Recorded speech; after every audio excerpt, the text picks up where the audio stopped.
Bismillahirrahmanirrahim. Assalamualaikum warahmatullahi wabarakatuh.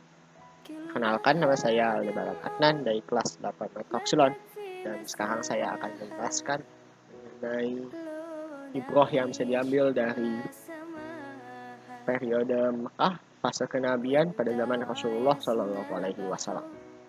Mulai dari diangkatnya Rasulullah Shallallahu Alaihi Wasallam menjadi Rasul sampai pada saat Isra Mi'raj. Kita mulai dari ketika Rasulullah Shallallahu Alaihi Wasallam diangkat menjadi Rasul.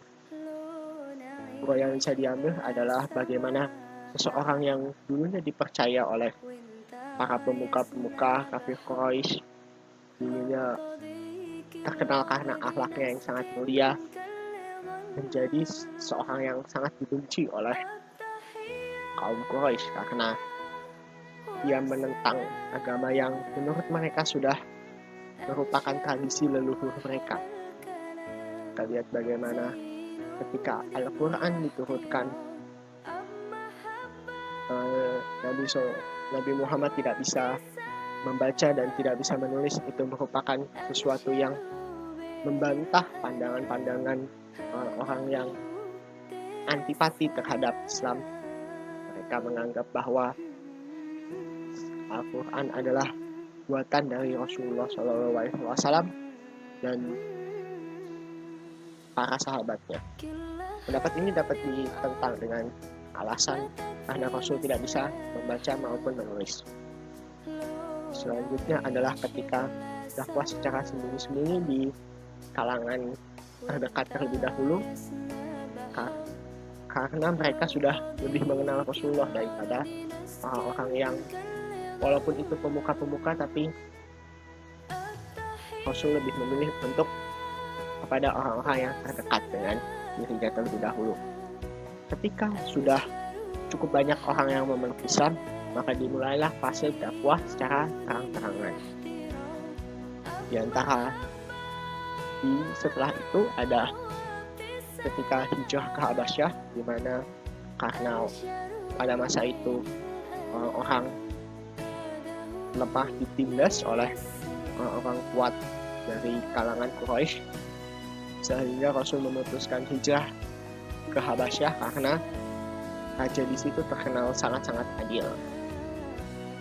Lalu pada saat pemboikotan kaum muslimin, di mana berlangsung selama 3 tahun, mulai dari tahun 7 kenabian sampai tahun 10 kenabian. Pada saat itu kondisi kaum muslimin benar-benar memprihatinkan karena di mana-mana terjadi kelaparan. Dan selanjutnya ada ketika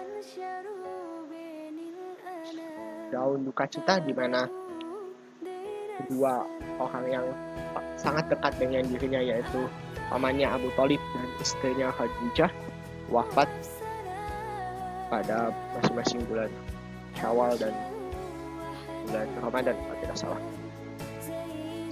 Dan selanjutnya ada upaya dakwah ke negeri Taif, di mana itu gagal.